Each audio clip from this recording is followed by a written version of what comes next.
A new week, and will we be able to get this thing registered and inspected and everything so we can take it on an event? Not this Friday, but next Friday. I don't know, we'll see. I called the person that does registration inspections, and he have an time for appointments in next Monday, the 22nd. I'm not sure that we will be able to fix the whole car until then, but we'll see. I'm not gonna push it too far. I'm just gonna work on it. If we make it, we make it. Otherwise, it's not the end of the world. And with that said, we could book a registration somewhere else, but this guy I've already started talking to, and he's told me a bunch of stuff that I have to fix. So yeah, we'll see which way we're going. But anyway, I have made some orders this weekend. I have ordered a tank, a battery shelf, I have ordered the turn signal switch, and some other stuff that I can't remember right now. So we're just gonna take one thing off the list, work our way downwards, and if it's possible to register it in Monday, we'll try. Otherwise, we will find some way else to do it. With that said, we have our list here and we're just gonna go through it. And we're actually gonna start with mufflers that we have down here. And that's because this thing currently is straight piped, which I never intended it for it to be, but I didn't have any mufflers that I liked that I wanted to put on it. And the ones that we're gonna put on it are probably too loud anyway, but those are the ones that I want to have in the future. But for registration, I think it's gonna be too loud. So I got a tip from one of my viewers that it can take, I think it's called chicken wire in English, but the sort of wire mesh that you use for chicken coops. And if you take that and you crumble it into a ball and you shove it into the exhaust, that will soften up the sound a lot. So for now, we're gonna put mufflers on it, but then we're gonna try and do something extra to quiet it down just during the registration, and then we can just remove it. That's my plan, at least. We'll see. But for now, we're gonna put it up on jack stands and put on some mufflers. We got the car up on jack stands here, and the mufflers we're gonna install are these. These are actually from Speedy's Equipment, Tom's Refurb on YouTube. But they are knockoffs of Flowmaster Super 10s, obviously chambered mufflers, which means that these are no sort of sound killing material. It's only a chamber that is supposed to get the sound to bounce around and quiet itself. I really like chambered mufflers. I don't like the straight through design and the sound that they make. And I don't really like the sound that this thing makes, but I think that this is gonna kill all the weird noises that I'm hearing. It sounds killer at idle, but everything above 2000 RPM sounds really bad in my opinion.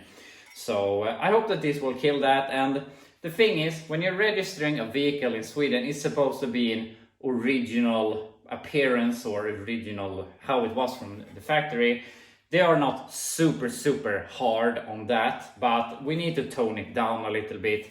I am going to put on an original air cleaner, some original valve covers to tone it down a bit. And obviously we need some mufflers, and these obviously are not gonna do a whole lot, but these are the ones that I want to have later on. And I mean, we should have some inspection mufflers or something that are longer and will quieten it more. But if I were to put on a longer muffler, I had to cut the exhaust more to have it for one day, then to extend the exhaust again just to put on these. So I really don't want to make that commitment.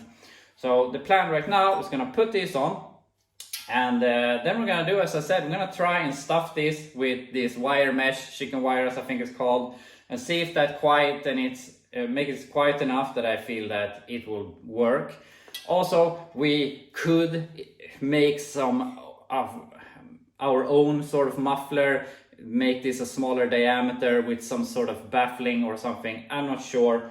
But step one is putting this thing on the car, see how it sounds, and take it from there. So here's the exhaust today. I made it pretty good with a V-band at that end and also a V-band here, so I can take it all apart.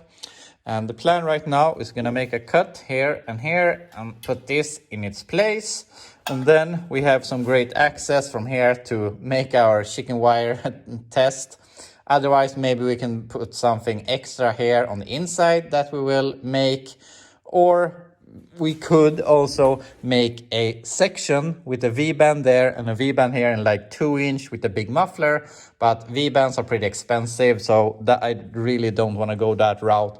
We could also make some adapters to go there to make it 2-inch and a big muffler and then just straight out the side, because that's also okay as long as it's after the last openable door. But for now, we're gonna test it with these, put them on and see how it sounds. Here we have the mufflers in place, but as you can see, unfortunately, we're not all welded because I ran out of gas, which I was anticipating. This is the first time I have my bigger tube, or what is called canister tube, whatever. So I am not familiar. I have no experience how fast it runs out, and when it looks to be empty, how much more work can you do? But it isn't a big problem, because the same place that I refill my gas is the same place where I get my packages, most of my packages, and there's currently a package at that place, which is the new power steering pump bracket that will work here, since we didn't have those bottom threaded holes. So we might as well take a break from this, go and fill up the gas, get the bracket and so on. The only thing is we need to stand welding or fire guard here for an hour. I'm very keen on not leaving the garage for an hour when I have done welding. So we're not going to do that. So we have some time here to kill before we go and pick that up. So we're going to do something else. But before we look at that, I got to tell you something. When I think it was early this year, I said that this year I want to buy something that is completely out of my comfort zone, that isn't a Chevy, that isn't an American car or whatever. And I wasn't anticipating buying anything when I got up this morning, but I have bought something that I have never owned. I have never had a friend that had one. I have never sat in one. I have never touched it, anything. I have no experience with this vehicle that I bought. It is a car, I can tell you that much. We're gonna pick up it this Wednesday. It's Monday here today, so in 2 days we're gonna pick it up. And I'm really excited to buying something, as I said, completely out of my comfort zone. I don't know anything about it, and it's completely different. So I hope you're looking forward for that. But that's in the future, so we'll see on Wednesday. I'm gonna pick it up first thing Wednesday and see what we can do to it. So I'm really excited. But yeah, we'll see how that goes. Anyway, now I want to do some other thing that we need to do, and that is to stamp in the chassis number or VIN number from this vehicle on the frame.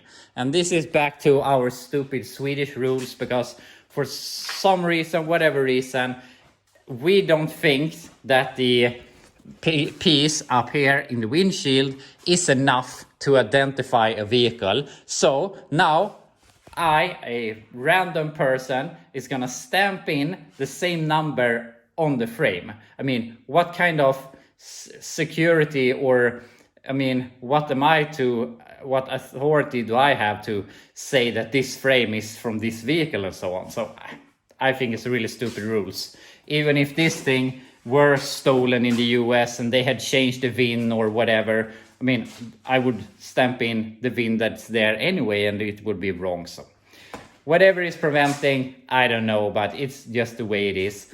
And I asked the guy that is doing the registration, and he wants it on the right side, and it's supposed to be easy to read. So I'm not really sure here, we're gonna decide, but either we do it here in the rear wheel arch, remove the rear wheel and stamp it somewhere where it's easy to see, maybe here, maybe here or something. Or we do it in the front and maybe like here where it's easy to read. I think that's a good spot for it actually. So, but we're gonna decide that and stamp in the number, and then there's one more thing we can check off the list. So I prepared the frame here, and I wanted it here in the front because a little more forward. You can see it a little bit better in front of the tire. But it's a very rough surface here. It's very porous, and also there's a bit of a bend here that's gonna be messing up when we're hammering. And also you want to stay as close to the edge here as possible, because the frame is harder here. Here it flexes a bit when you're hammering, and it's not as easy to get good good hammerings with these that I have. So I'm gonna put them here instead. It's smooth, it's perfect and everything. So it's gonna show up. I mean, you can turn to the right and you're gonna see this, no problem. So not much more to say. We're just gonna get the VIN there and be done with it. So here I have it stamped in place in the frame. And even though, as I said, I know the frame is soft and so on, it dented here. I didn't want to go all the way to the top here. I wanted to keep it a little bit, but I had to sneak up here to find harder spots, but that's how it is. But this is going to do for the inspection. And in case you're wondering why I have covered this, it's because unfortunately I have someone or some people that doesn't really want me the best here with the channel. And last summer I had some problems with a car I inspected, and then one of my viewers called to the inspection station to say that there was some things wrong with my car. It was registered as an inline 6 with a manual transmission, but I had an automatic and a V8. So they drew back my inspection, and I had to do a registration on it and so on and so on. So, and in regular cases, no one cares. No one bothers that it was an inline 6 car and now it's a V8. But that guy called me out, and unfortunately that led to a bunch of problems. So just to keep the car a little bit anonymous right now, I'm not showing the whole VIN. So that's the unfortunate truth of people and the internet. But anyway, we have it there, we're done, and we don't have to think about that anymore. So now we can check that off the list. We have about 10 or 15 minutes left here that we have to stand fire guard. Obviously, it's not burning, but yeah, I'm drawing a line there. I'm staying 1 hour after I welded, no exceptions. So I'm gonna see if there's something else we can do here before we go up and pick up some new welding gas. I've been looking at my list here, and one thing that caught me was crankcase ventilation. And in Sweden we need to have recirculated crankcase ventilation, as these cars had the original. At least it is from some year, I don't know. So with that, I have found some other valve covers that we're going to change to during the inspection. I also found an original air cleaner that we're going to put on, but that was really wet, so I put it out in the sun now so that could dry.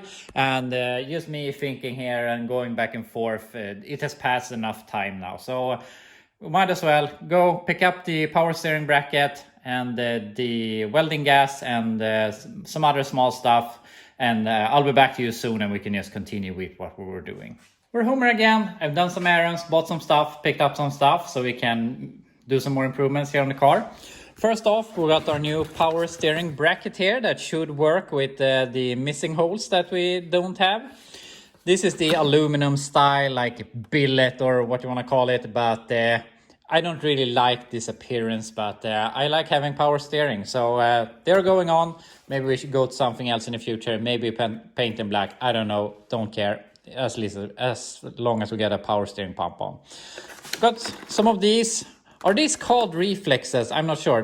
That's what they're called in Sweden, but no English. Rectangular reflector. Reflector must be the word I'm looking for. We're gonna put on the reflectors because the ones in the original taillights are not good enough apparently here in Sweden. We got that. We got some new welding gas, and we got some, as I call it, chicken wire. On the label, they call it hexagonal mesh, but I actually Googled chicken wire and this is what came up. So I'm guessing they have a couple of names. So my plan right now is that we're going to finish the exhaust with these mufflers. We're gonna start it, listen to how it sounds. Then we're gonna take it apart again. We just have to undo the V-bands, stuff it full of chicken wire, start it again, see how it sounds, and determine is this quite enough to what I believe to pass inspection, or do we have to think of another solution? So that's my plan. Weld the exhaust and see how it sounds. I got the mufflers all welded up and everything, and I actually think that this is gonna sound better all over the engine RPM, because it was sounding really cool at idle, but also with these mufflers being the chambered style, it creates a bit of a metallic clinging sound that I really like compared to the straight through mufflers. So I think that's gonna add to the sound on idle and overall, but also quieting down the, I can't really describe the word or the sound in English, but it has a weird sound when you get over like 2000 or 2500 RPM. So yeah, I just think it's gonna sound better. I don't think it's gonna be quite enough for the registration, but yeah, we'll see. We'll solve that later on. We're gonna try and start it and see how it sounds.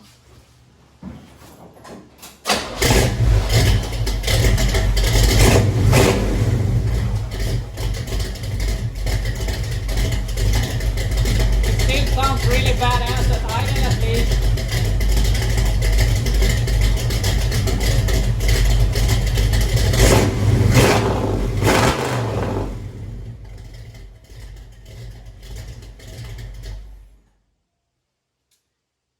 Has a bit of that sound that I do not like. As I said, I can't really find a word for it in English, but the thing is, on this thing we have true dual exhaust with no crossover at all, and on all, from my knowledge, all original dual exhaust have some sort of crossover pipe. Most often in the stock configuration it's an H pipe, just something that cross over through the dual pipes. And of course you can have X pipe also, but on this thing, when I put in the cam, I really wanted that thumping sound, that bouncing between the exhaust pipes.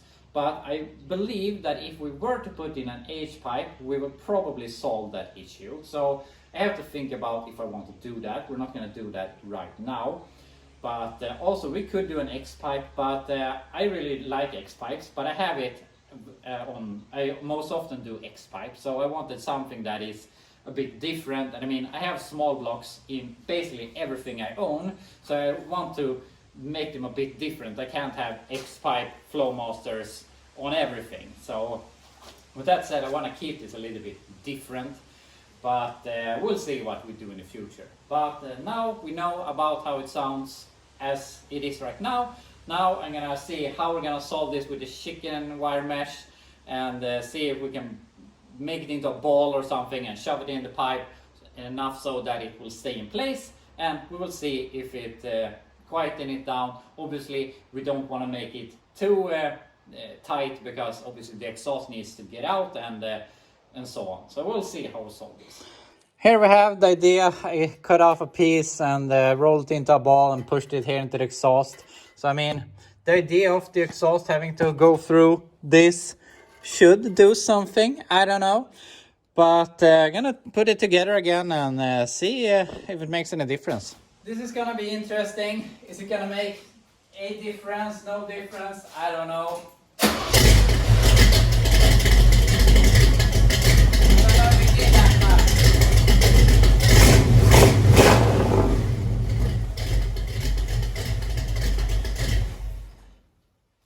Maybe a little, but it's not right like it did a massive difference. And thinking about how much material there is there that the exhaust has to go through, I think it should do something. But maybe, I mean, I only took it and made like a snowball with my hands. Maybe if you take a hammer and try to pack it more tightly, it would do more difference. Obviously we could put more in it. And in case you're wondering why I'm not stuffing it in the tailpipe here in the back, it's partly because I think the further in front you can dampen the sound, the more of a difference it's going to make.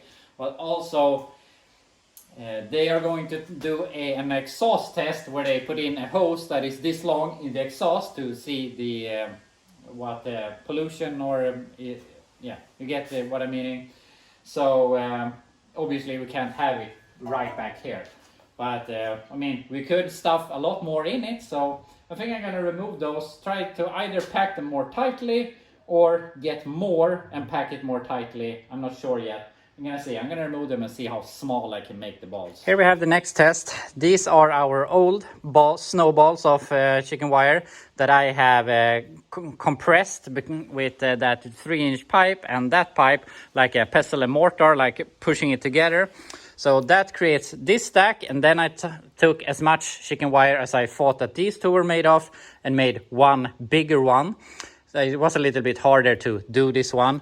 But yeah, we're gonna put those in, see if it makes a difference. So I think this is the last chance for the chicken wire.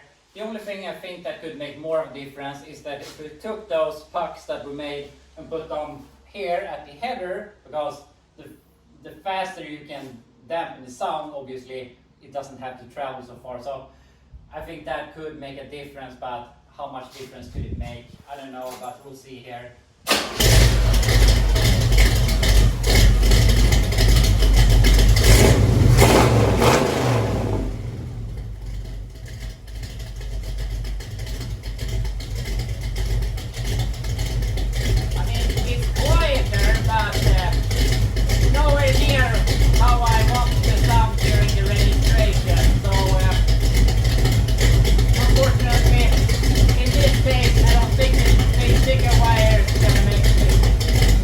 Just have to realize that this is not going to work with these mufflers and the chicken wire or whatnot. So we have to think about some other solution. And obviously there's a bunch of different solutions. We could just change the mufflers into some big 3-inch mufflers. But as I said, I want to have this exhaust uncut. I don't want to cut it just to have to weld it together again. So I feel we have to do some sort of temporary exhaust with some bigger mufflers. And I have some bigger mufflers here. They are probably really boring. I would never use them unless something like this. So I also have these V-bands. These are from the headers from the Oldsmobile. And I hope that these V-bands will fit with those, because this is another newer design from the place where I buy them. So I'm not sure that this will fit onto there. But if that fits, we can use these, so we don't have to modify this exhaust. And we can just put these on, first maybe temporary to see if it's quiet enough. But if it is, which I mean, I can't really get it more quiet than this, then we can build some temporary exhaust, which probably will end up going out here somewhere just because it is simple, so that we can pass the registration, and then after we're obviously going to put on this exhaust again. So that's my plan right now. And here we have our cobbled together exhaust, and as you can see, I haven't welded a thing. I've just put the mufflers on there with those V-bands. They fit decently, but then of course we're going to do something like that out the side. But it should give us an indication if this will dampen it enough. Yeah, that's a lot more quiet, but I mean, it's still got a rough cam. It's never gonna idle perfectly.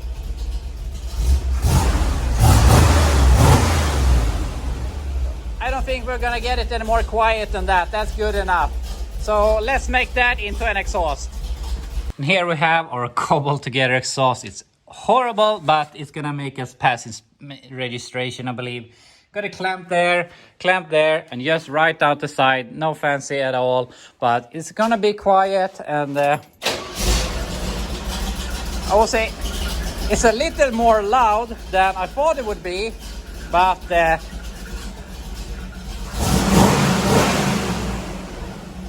doesn't sound more than any other 69 Chevelle.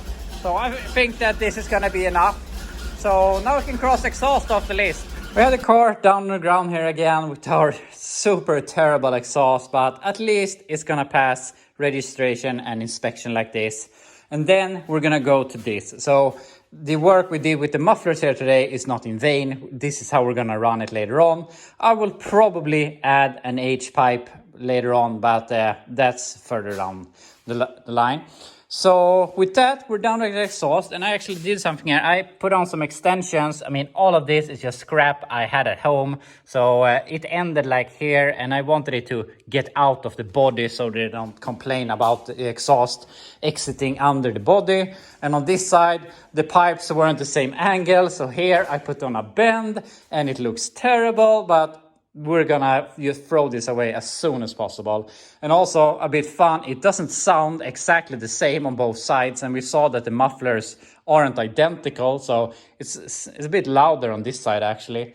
But yeah, we're gonna throw this as far as we can when we're done with this. But now we can do something else, and we have two options I'm thinking about right now. And one is tuning down the engine a little bit with some valve covers and air cleaner and hooking up the crankcase ventilation. or we could put on the power steering pump. And I am really looking forward to getting that to work. So I think we're gonna start with that. So this isn't going nearly as good as I thought it would do. I was just thinking it's gonna take a pump, put on the brackets, be done with it, but it doesn't work that easy apparently. And the thing is, if we take this bracket and put it on like this, like it's lining up with these holes, obviously that ain't gonna work. And apparently there are a bunch of different, what is this called? Reservoirs. And this one we could call a straight one because all of the holes align with the lid. But on some, they are off a few degrees. And yeah, I have some with the other reservoir, but it's back and forth. I don't know which way I'm gonna go. They have different pulleys and whatnot. And even if I'm gonna use this, I have to cut bolts and it's washers and spacers, and I'm not happy with that bracket. So I'm just gonna do what I should have done from the beginning. I'm gonna put this together with this bracket, which I'm missing parts from, and just make it work and be done with it. So apparently this car really doesn't want power steering because everything is fighting me. I put this back together with the bracket that we're gonna make work. So I thought might as well put on the power steering hoses before I put it in the car because it's easier when you have these connected. It's a bit tight when you have it in the car. So we're gonna look at this here now. This is the return and this is the feed line. And here you can see that on the hose, we need a male connector or a male thread. And if we look here at the power steering or the steering box here, we can see on here also we need male connectors on the hoses. This is the return line. I have double checked on the Blazer. The outer one is the return. So that's good and all. But I have bought new hoses for a 69 Chevelle. And here we have our new hose with one end male connector. That's the end that goes on the steering box. And here we have a female connector. Why? I don't know. I don't want to say that Rocado made an error, but it feels like it. And all the power steering pumps on Chevys I ever dealt with has a female threads on the pump and male threads on the hose. So this is obviously not gonna work. And I was thinking, I had this was connected here. So we have some male threads if we want to. But I thought maybe we can cut this, reflare it with this thing instead. But then I have to re-bend the pipe back and forwards. And I don't feel like doing that. Feels like I'm gonna ruin the pipe. So now I definitely have more of these. Now I'm thinking I'm gonna do a male-to-male adapter. So we're gonna weld two of these together so we can thread that into here to get some male threads out of it that would accept this. These I have tested, these match. That's my that's my best plan right now. But I can't understand. Everything with this stupid power steering pump is fighting me. First bracket didn't fit because of these holes not being drilled or tapped. And now we buy this bracket that apparently needs a very specific power steering pump that's clocked a certain way, which, I mean, I have some, but they are more modern with metric threads, and the bolts we have are imperial threads. So yeah, I'm just generally disappointed with these brackets. But yeah, that's about what I have time for here today. I thought we're just gonna slap the pump on the car. Maybe we can fix the valve covers and the crankcase ventilation today also, but I haven't really gotten anywhere. So yeah, that's how it is sometimes. But we have crossed some things off the list. We have fixed the VIN number on the frame. We have fixed the exhaust, temporary exhaust. I put on the reflectors. I mean, that was the smallest job in the world, but it had to be done, so I just covered up the backup lights for now. I'm gonna remove them later on when we're done, but for now they're gonna stay there. So we have done some progress, but I really want to fix that stupid power steering. So hopefully we can fix that tomorrow, or we will encounter even more problems. I don't know right now, but I guess we'll find that out tomorrow.